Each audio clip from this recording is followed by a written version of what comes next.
Halo semuanya, jumpa kembali bersama saya Robin. Kali ini di pembahasan topik graf dari struktur data. Oke, jadi graf ini apa ya? Nah, kita akan bahas selanjutnya. Jadi pada dasarnya graf itu ya secara matematis ya itu adalah sekumpulan himpunan ya, sebuah himpunan dari sebuah vertex dan edge. Jadi V adalah vertex, kemudian E adalah edge. Jadi sekumpulan vertex dan edge ini di mana masing-masing vertex itu juga memiliki sekumpulan node lagi. Nah, kemudian edge ini sendiri juga bisa jadi merupakan sekumpulan dari connectionnya lagi gitu ya. Jadi saling berhubungan. Oke, jadi mungkin saya akan sambil membuka kode program untuk menjelaskannya. Ini versi bahasa C, ya, versi bahasa C. Jadi di sini kita lihat bahwa sebuah vertex itu terdapat di dalam sebuah vertex terdapat node ya. Nah, dalam deklarasi tipe vertex di dalamnya terdapat node. Nah, tapi nanti di dalam tipe node ini juga terdapat tipe data vertexnya. Satu node itu bisa menuju ke beberapa arah gitu ya. Nah, kemudian satu vertex itu menuju ke satu node, kira-kira seperti itu. Nah, jadi penggambaran graf itu kira-kira gambarannya seperti yang ada di kode program berikut ini. Kode programnya sengaja disiapkan agar menghemat waktu di perekaman video dan transmisi di internet. Oke, saya lanjut ya. Jadi definisi graf kira-kira seperti itu. Nah, akan dijelaskan nanti dengan gambar. Nah, selanjutnya kira-kira struktur data graf itu karakteristiknya sebenarnya mendekati tree ya, mendekati struktur data tree. Nah, tapi sebelumnya definisi-definisinya dulu ya. Sebuah network data atau sebuah jaringan struktur data yang memiliki relasi di mana antara satu dengan yang lainnya. Nah, di mana relasi tersebut kadang-kadang satu titik ke satu titik, ada satu titik ke banyak titik ya, kira-kira seperti itu, atau bahkan nanti banyak titik ke banyak titik, seperti itu relasinya. Nah, jadi pengertian graf di sini sebenarnya bukan grafik ya, tapi himpunan data, bukan grafik, meskipun sebenarnya himpunan data yang ada di sini bisa digunakan juga ke grafika komputer, terutama penggambaran secara 3D drawing itu juga bisa menggunakan teknik graf ya, menggunakan vektor dan matrik ya. Tapi di sini graf di sini pengertiannya adalah sekumpulan data yang berbentuk jaringan.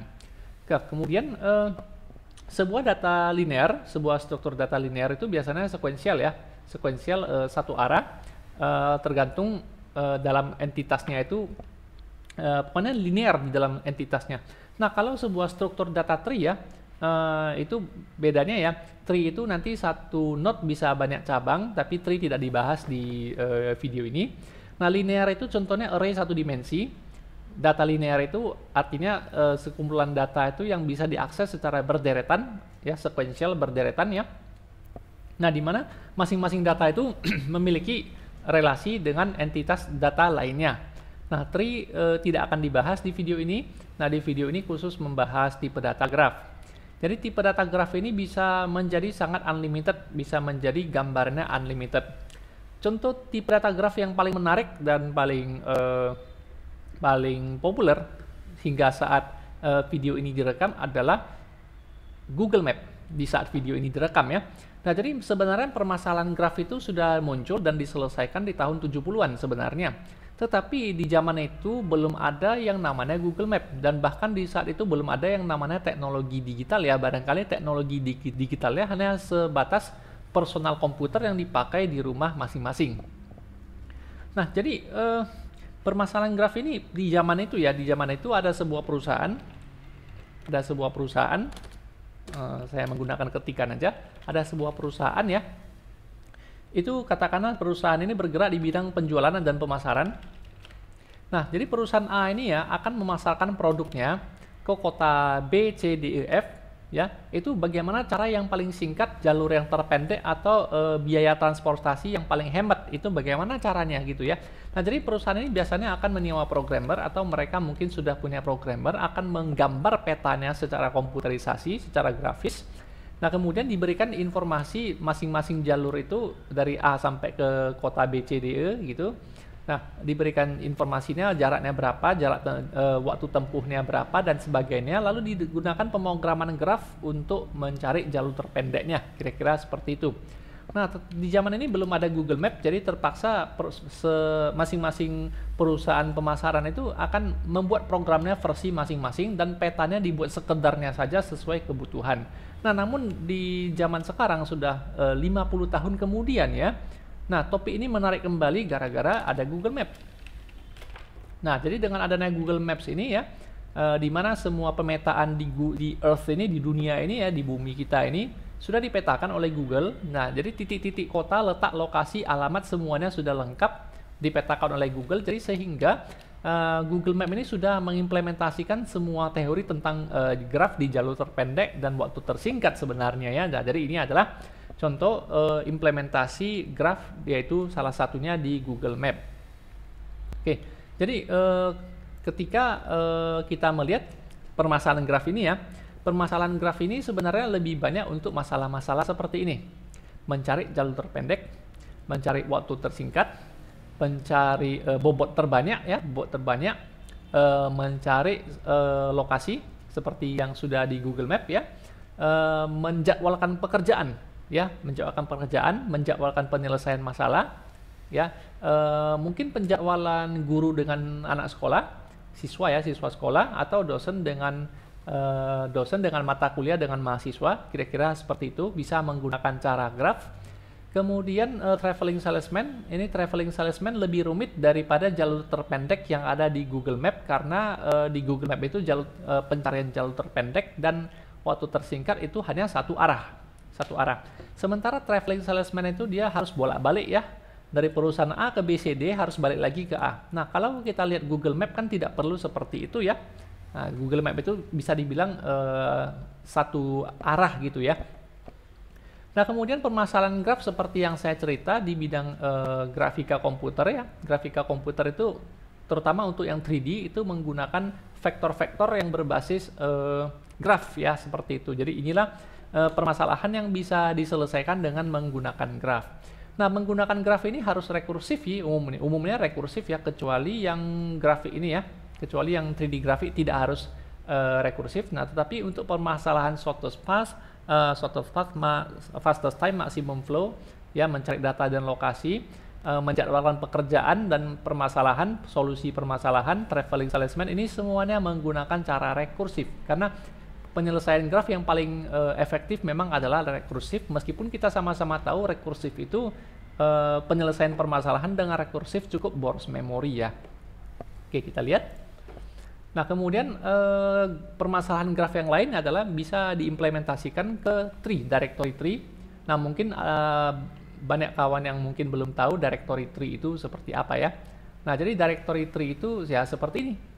Jadi drive C ada folder apa ya, drive di dalam foldernya lagi, di dalam folder ada folder apa lagi. Jadi kira-kira seperti itu. Oke, selanjutnya nah inilah directory tree ya.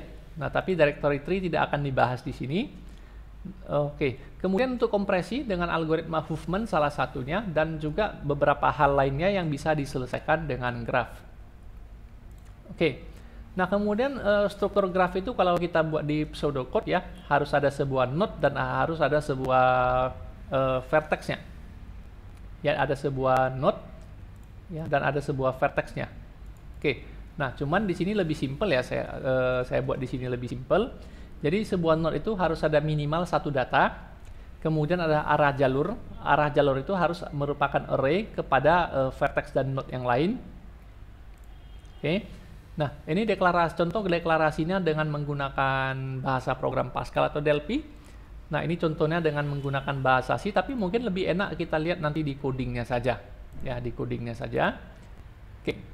Nah, jadi ada beberapa metode dalam penyelesaian masalah graf. Ya, beberapa metode.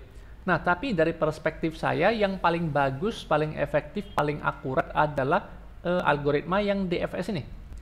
DFS memang lebih sulit, pemahamannya lebih sulit, pemrogramannya ya lumayan sulit juga, tetapi kedalaman pencariannya sangat bagus, jadi sehingga sangat akurat. Tetapi karena DFS ini harus menggunakan rekursif, tentunya boros memori dan boros resource komputer, dan teknik pemrogramannya lebih sulit. Nah, kalau algoritma BFS tidak perlu menggunakan rekursif dan tidak perlu menggunakan graf yang bertipe pointer ya.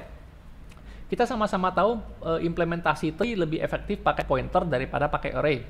Nah, sementara kalau algoritma BFS ini lebih cocok ketika kita menggambar graf pakai array. Nah, namun tetap saja implementasi graf di array selalu punya batasan di elemen tertentu. Tidak demikian dengan algoritma DFS yang bekerja dengan tipe data pointer yang pengalokasi memorinya dinamis ya, tidak dibatasi oleh jumlah data, tapi hanya dibatasi oleh seberapa besar memori alat atau komputer kita. Nah, begitu juga dengan algoritma Dijkstra dan A*, ya, ini juga menggunakan teknik array. Jadi dari perspektif saya, ini proses pencarian jalur terpendeknya cukup cepat. Implementasinya juga pakai array, tetapi tetap saja karena menggunakan array ada beberapa kekurangan juga dari algoritma ini, tapi detailnya kita tidak akan membahas ya. Kita akan membahas salah satu algoritma saja, yaitu DFS. Nah, Bell-Manford masih tergolong baru tapi tidak dibahas di video ini. Nah, kita lihat nanti di DFS langsung. Oke, jadi saya asumsikan ada sebuah graf yang digambarkan secara sederhana seperti ini, meskipun mungkin gambarnya maksudnya gambar ini kurang bagus ya. Nah, jadi jarak 7 dengan jarak 3 ini, kita tidak peduli dengan satuannya, apakah kilometer, apakah meter, yang penting saya berikan bobotnya. Dan ini tidak penting apakah ini satuan jarak atau satuan waktu. Nah, tetapi tetap saja saya menggambarkan dengan panjang yang sama tapi dikasih bobot yang berbeda. Jadi ini bukan gambar yang sangat baik ya sebenarnya ya. Nah, jadi ini adalah sebuah peta. Asumsikan prototipenya kita punya lokasi ABCDE, di mana masing-masing kita berikan jarak. Ya, masing-masing kita berikan jarak.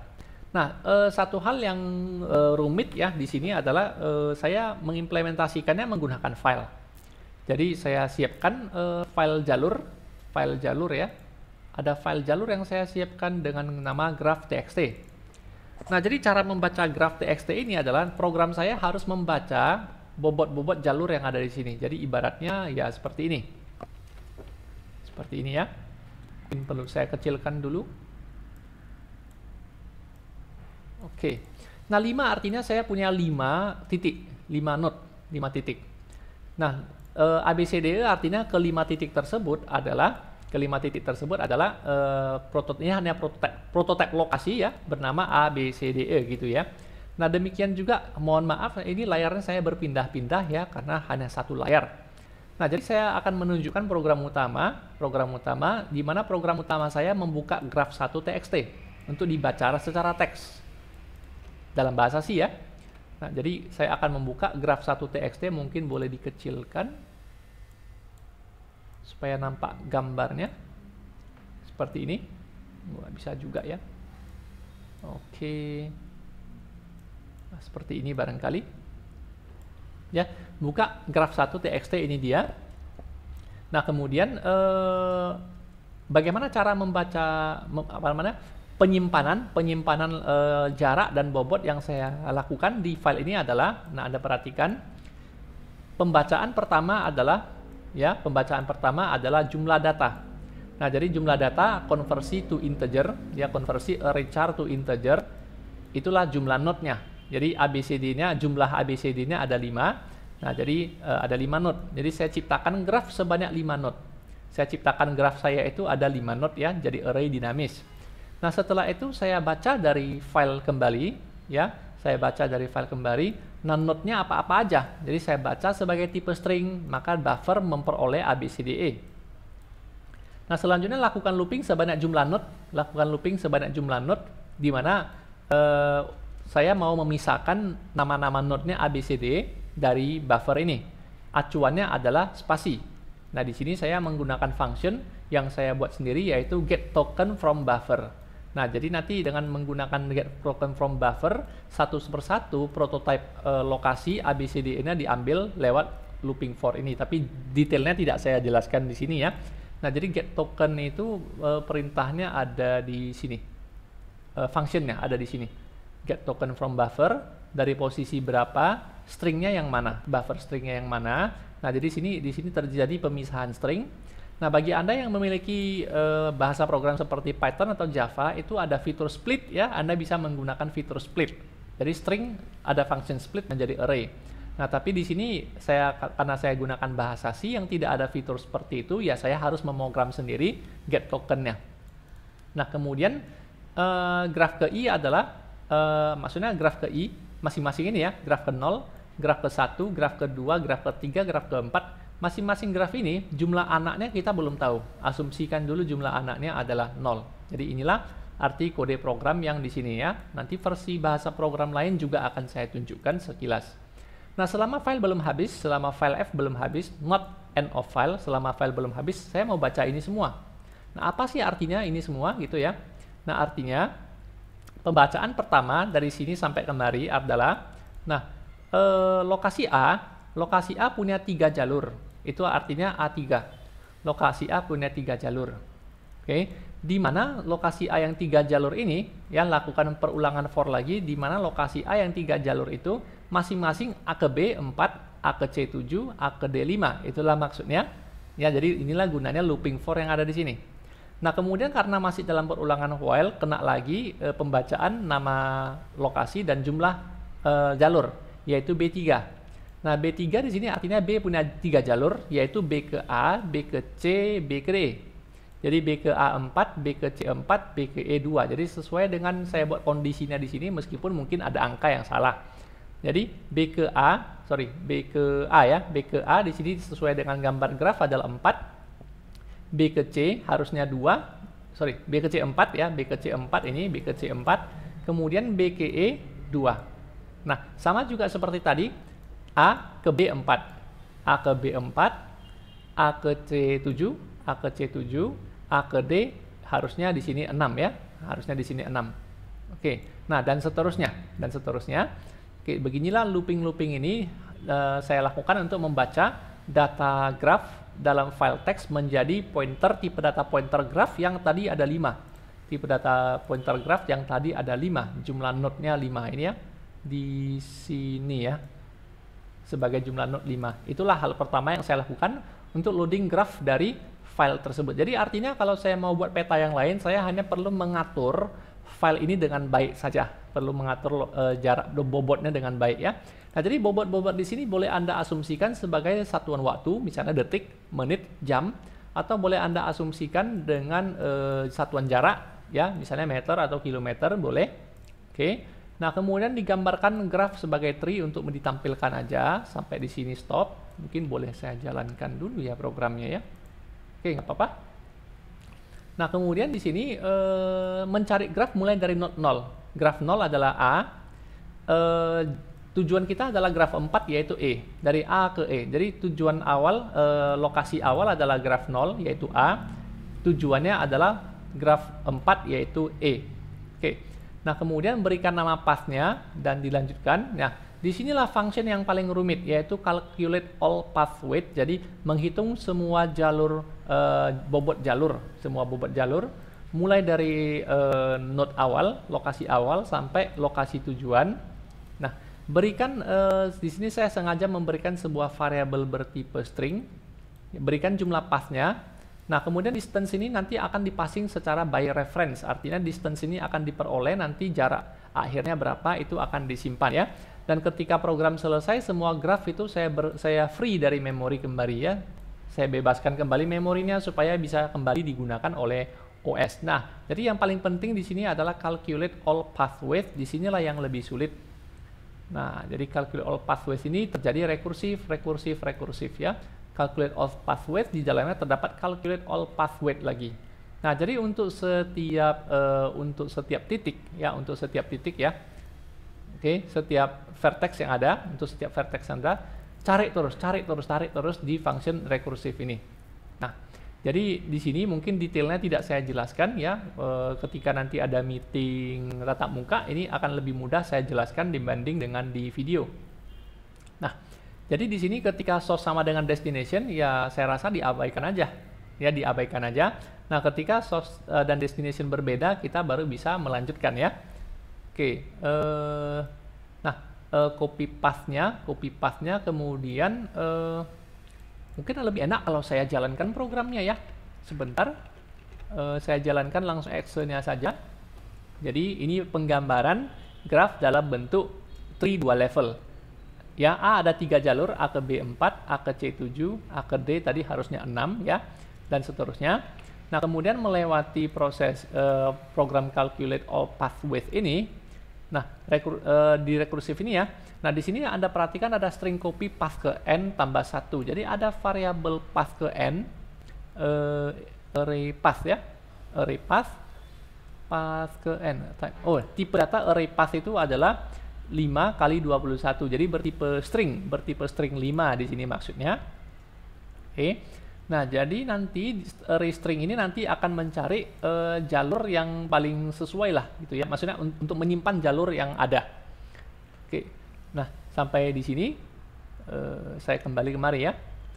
Nah, jadi ada path string di sini. Jadi satu function calculate itu akan memberikan satu path A, B, C, D, E atau yang lain-lain ya untuk dicetak dan dihitung, dikalkulasikan total weight-nya. Total weight adalah bertambah dengan masing-masing vertex yang ada. Nah, tapi mungkin saya lanjutkan aja di sini. Nah, dengan teknik rekursif ini, ya saya lumayan lama juga mengerjakan program ini. Seharian juga ya, lumayan sulit ya mengerjakan program ini ya. Ini programnya sudah saya kerjakan dari 3 tahun yang lalu, tetapi sukses juga programnya. Nah, kita lihat hasilnya. Nah, bobot total dari A, B, C, D, E adalah 15. Apakah benar? Kita lihat.